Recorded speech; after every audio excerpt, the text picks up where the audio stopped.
എന്ത് വന്ന്? നല്ല സന്തോഷം തോന്നുന്നു. വിചാരിച്ചിട്ടില്ല കിട്ടും. ഞാൻ വിചാരിച്ച കേസ് പഠിക്കാൻ വന്നേ. കേസ് പഠിക്കാൻ ഒറ്റ വന്നേ. കണ്ണെല്ലാം ചുവന്നിനല്ല. ഫോൺ കടിച്ച് എന്ത് തോന്നുന്നു? സന്തോഷം.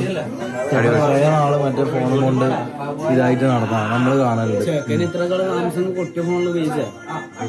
ഫോണ് എന്താ പറയാ, അവന്റെ കുരുത്തക്കേടിനൊന്നും ഐഫോൺ നടക്കുന്നില്ല.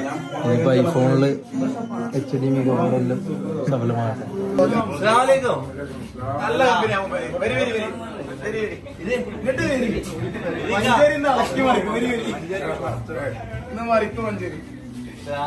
ഇതാണ് മമ്മ.